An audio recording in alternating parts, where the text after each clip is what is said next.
Շնորհակալություն, տիկնակ եւ պարոնակ, քննարկում ենք հերթական վարկային համաձայնագիրը, որով կառավարությունը 30 միլիոն դոլարի նոր վարկ է վերցնում, որ տա, ինչպես ինքն է ասում, ատոմակայանին եւ Երևանի ջեկին։ Հիմա ինչ է եղել, որովհետեւ այնտեղ ֆինանսական ճեղքվածք է առաջացել։ Այդ երկու էներգիա արտադրող ընկերություններում։ Բայց այդ ինչ է եղել, այդ ինչ է այդ ֆինանսական ճեղքվածքը առաջացել, ինչ ապրանքը մնացել է վրեքները, փչացել է, չեն կարեցել վաճառեն։ Հիմնական զեկուցողն լավ պատասխանում է հարցին առանց այսպես ավելորդ կոմպլեքսների։ Ասում է դե մենք խնդրել ենք բաներ կա, որ ատոմակայանը բան Երևան ջեկը ֆինանսավորի, դե մի քիչ նայրիտին ենք տվել, մի քիչ բանի Վանաձորի Քիմպրոմին, էս էլ են տեղերը ասում, որ իբր սուր կողմերը սենց կլորանան, իբր մարդկանց աշխատավարձերն են փակել բան, բայց հələ Դանայան տակառում աշխատողներն ինչ են ստացել, չաշխատողներն ինչ են ստացել, դա հələ առանձին քննության խնդիր է։ Ու լպա հարց է, թե այդ ամեն ինչը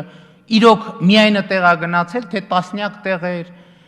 բան վարչապետը եկեղեցի է կառուցում, Սերժ Սարգսյանը, չգիտեմ, մատուռա կառուցում, այն մեկը ուրիշ բան անում, ու ասեն զանգում են, ասում են դե մի 50 միլիոն, մի 100 միլիոն, վերջում ասում են վայ, ճեղքվածք է առաջացել։ Ու մյուս կողմից էլ, այդ ճեղքվածքի համար մի անգամ արդեն եկել են ստեղ մեզնից ժողովրդին ասել են, ժողովուրդ գիտեք, էլեկտրաէներգիայի գինը պետք է բարձրացնենք։ 23 միլիարդ դրամը, որի պատճառով էլեկտրաէներգիայի գինը էներգետիկ համակարգի 23 միլիարդ դրամ ճեղքվածքը, որի պատճառով էլեկտրաէներգիայի գինը 3 տարի անընդմեջ բարձրացել է, այդ 23 միլիարդից 19 միլիարդը, որ հեծը չի վճարել, էլեկտրաէներգիան վերցրել է, բայց չի վճարել, այդ պարտքերի տերերը հայկական ատոմակայանն ու Երևանի ջեկն են։ Այսինքն գինը բարձրացրել են, որ ճեղքվածքը փակեն, 3 տարի այդ բարձր գները գործել են, բայց այդ ճեղքվածքը ոչ միայն չի փակվել, այլև մեծացել է։ Ու հիմա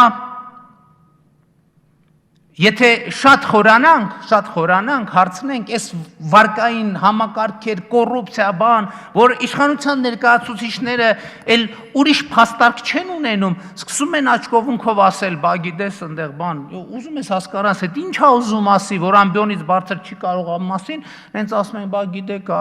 բանակի հետ կապված հարցերը, բա լուծում է, ու 5 տարի, 10 տարի, 15 տարի մեզ այս լեգենդներով խաբել են։ Այս լեգենդներով բան են արել, սնել են։ Սրան հակառակ, ուրեմն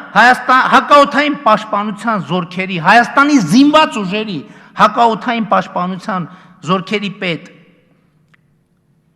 Արմեն Վարդանյանը հունիսի 10-ին Հայաստանի հանրային հեռուստաընկերության լրատվական ծրագրի եթերում ինչ ասում, ասում է դե գիտեք, մենք առայժմ կործանիչ ավիացիա չունենք։ Ինչպես ասում են, կանգնեցրեք, խնդրեմ, գեր ժամանակակից կամ գերձայնային ֆայտոնը ստեղ իջնող կա։ Բա կործանիչ ավիացիա չունենք,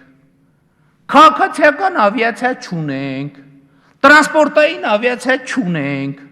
բայց 26 տարվա պետությունը ինչով է զբաղված եղել։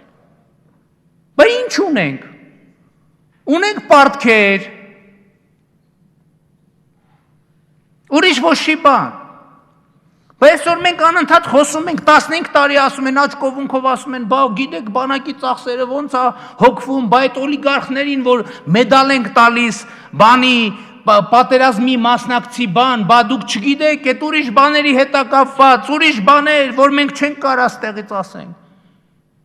Այդ ուրիշ բաները տեսանք ավելին, այսօր հարյուրավոր սպաներ Հայաստանի Հանրապետության, զինված ուժերի հարյուրավոր, հազարով սպաներ, սոցիալական ծայրահեղ խնդիրների մեջ են։ Բա մարդը 20 տարի ծառայի իր երկրի բանակում, լինի գնդապետի զինվորական կոչում ունենա,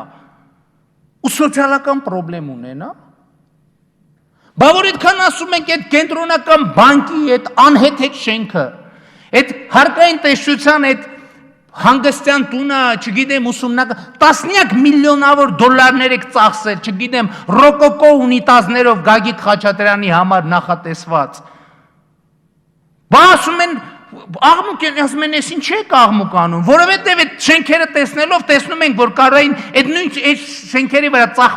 ծախսված գումարներով հարյուրավոր սպաների, ընտանիքների բնակարաններով ապահովել։ Բայց չեն արել, հետո պետք եղած տեղներ աչքովունքով են արել, թե բա գիտեք։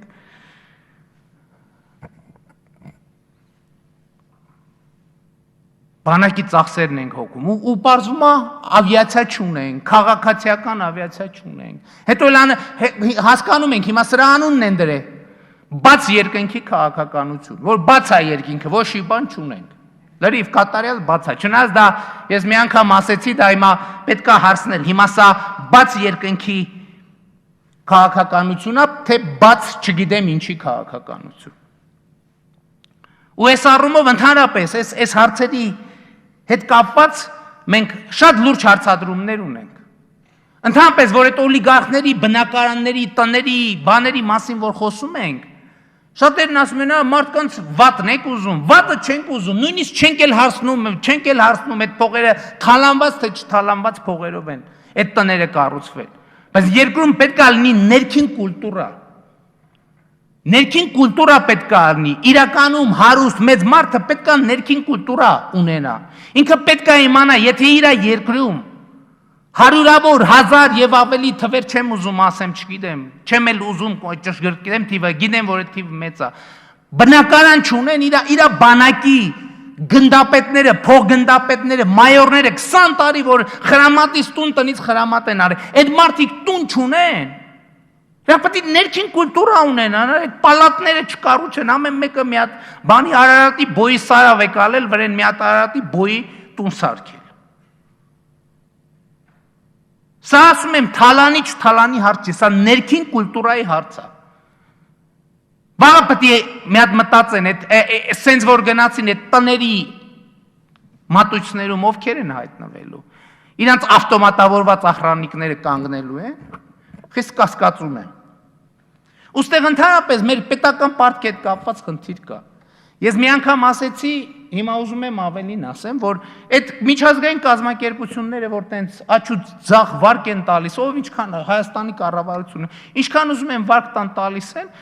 այդ կազմակերպությունները պետք է իմանան, որ ամեն ինչ այսքան պարզ չի։ Այո, միջազգային ֆինանսական կազմակերպությունները Հայաստանի վաղվա իշխանությունները պետք է նրանց հրավիրեն եւ նրանից պարտադրեն մեր պետական պարտքի աուդիտի։ Եվ նրանք այո, պետք է Հայաստանի Հանրապետության պահանջները կատարեն, պայմանները կատարեն, որպեսզի հույս ունենան, որ այդ պարտքը լիարժեք կսպասարկվի եւ վերակառուցման շատ կոնկրետ խնդիր չի դրվելու։ Օրինակ ինչ պայման։ Այդ նույն միջազգային հանրությունը էս Հայաստանի 5 միլիարդ թանոց, որը դեռ հլա ավելանալու է, քանի էս իշխանությունը կա, այդ պետական պարտքի կոնտեքստում պետք է մի շատ կարևոր պայման ապահովի։ Պետք է բոլոր ամերիկյան, ռուսական, եվրոպական բանկերը բացեն իրանց ինֆորմացիաները Հայաստանի Հանրապետության քաղաքացիների ունեցած հաշիվների հետ կապված։ Այսքան խոսում ենք, հիմա կեսն ասում է սուտ եք ասում, կես, օրինակ հարց։ Հիմա այդքան որ ասում են, որ Ռոբերտ Քոչարյանը 4 միլիարդ դոլարի կապիտալ է կուտակի։ Մենք պետք է հնարավորություն ունենանք, լավ ճշտենք, դա իրոք տենց, թե տենց չի։ Դրա համար բոլոր օֆշորները, բոլոր միջազգային այդ բանկերը պետք է այս ինֆորմացիան մեզ տրամադրեն։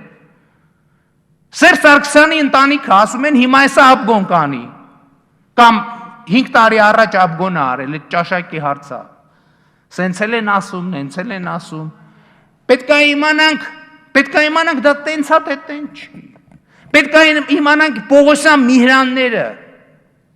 եւ մյուսները ում մեքենաները ենթադրենք կործանիչ ավիացիայի գնին են մոտավորապես ավտոպարկը, պետք է հասկանանք այդ մարդիկ ինչ են տարել այս երկրից։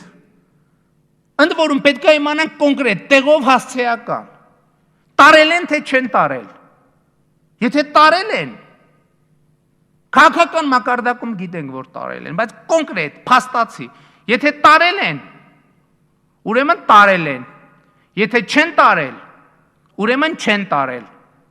եթե տարել են, ուրեմն հետևանքները ոչ միայն իրենց, այլև իրանց օգնած միջազգային ֆինանսական կազմակերպությունների համար պետքա լինեն համապատասխան։ Շնորհակալություն։